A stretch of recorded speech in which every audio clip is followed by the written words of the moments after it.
इस वक्त भारत की सबसे बड़ी मोबाइल नेटवर्क कंपनियों में से एक है, जिसके पास लगभग 50 करोड़ से भी ज्यादा मोबाइल यूजर्स हैं। हर 2 भारतीयों में से एक भारतीय आज के समय में जियो का सिम इस्तेमाल कर रहा है।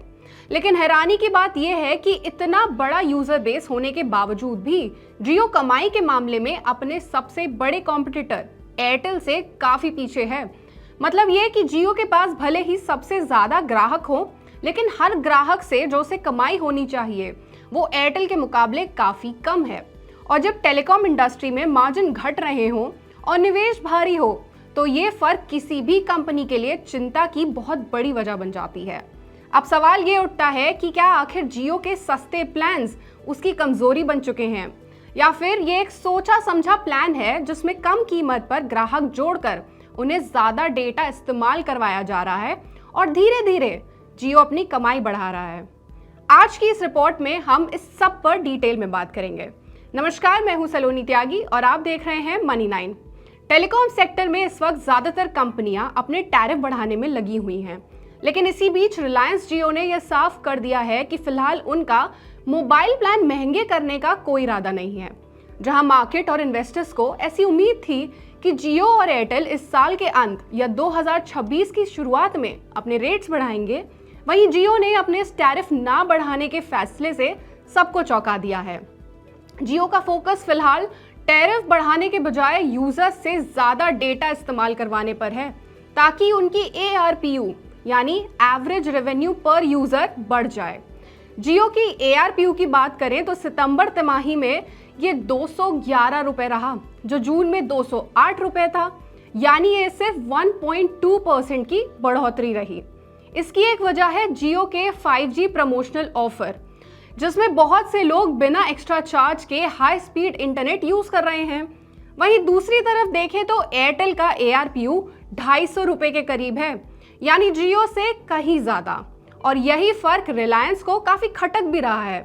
जियो के स्ट्रैटेजी हेड अंशुमन ठाकुर का कहना है कि वो यूजर्स को ज्यादा डेटा इस्तेमाल करने के लिए प्रेरित कर रहे हैं, ताकि वो खुशी खुशी ज्यादा खर्च करें। जियो ने हाल ही में अपनी एंट्री लेवल डेटा प्लान्स को हटाया है, यानी अब ग्राहकों को मजबूरी में थोड़े महंगे प्लान्स लेने ही पड़ेंगे, और यही जियो की सॉफ्ट टैरिफ हाइक स्ट्रैटेजी है। एक्सपर्ट्स का मानना है कि जियो अब सीधे टैरिफ ना बढ़ाकर इस तरह से ग्राहकों को प्रीमियम प्लान्स की तरफ ले जा रहा है। JP मॉर्गन की एक रिपोर्ट में ऐसा कहा गया है कि अगर जियो अगले कुछ महीनों में टैरिफ नहीं बढ़ाता है तो मार्च 2026 तक उसके ARPU में सिर्फ 4% की ग्रोथ ही देखने को मिलेगी। यही वजह है कि इन्वेस्टर्स को ऐसी उम्मीद है कि रिलायंस जियो, जो 2026 तक अपना IPO लाने का प्लान बना रहा है, उसके पहले टैरिफ बढ़ाकर अपनी कमाई और प्रॉफिट दोनों को मजबूत बनाएगा। जियो ने जुलाई सितंबर तिमाही में 8.3 मिलियन यानी करीबन 83 लाख नए मोबाइल यूजर्स जोड़े हैं। इससे जियो के कुल ग्राहक अब 50.64 करोड़ हो गए हैं, और इनमें से करीबन 23 करोड़ यूजर्स अब 5G नेटवर्क इस्तेमाल कर रहे हैं। यानी जियो की कुल वायरलेस ट्रैफिक का 50% हिस्सा अब 5G पर है। सिर्फ इतना ही नहीं, जियो अब फाइबर टू द होम और फिक्स्ड वायरलेस एक्सेस जैसी तकनीकों के जरिए होम ब्रॉडबैंड को भी तेजी से बढ़ा रहा है।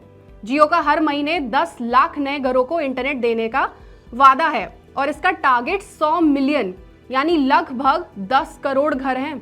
हालांकि इसके लिए अभी कोई तय टाइमलाइन नहीं दी गई है।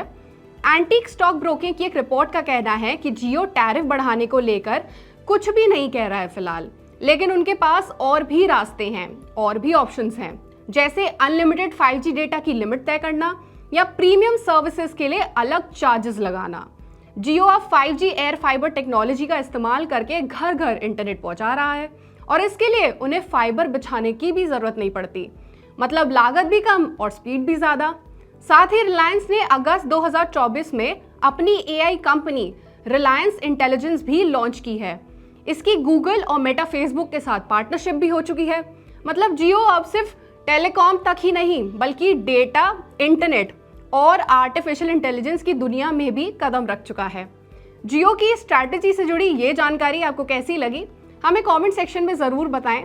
साथ ही ऐसी ही और खबरों और अपडेट्स के लिए जुड़े रहिए हमारे साथ सिर्फ मनी 9 पर।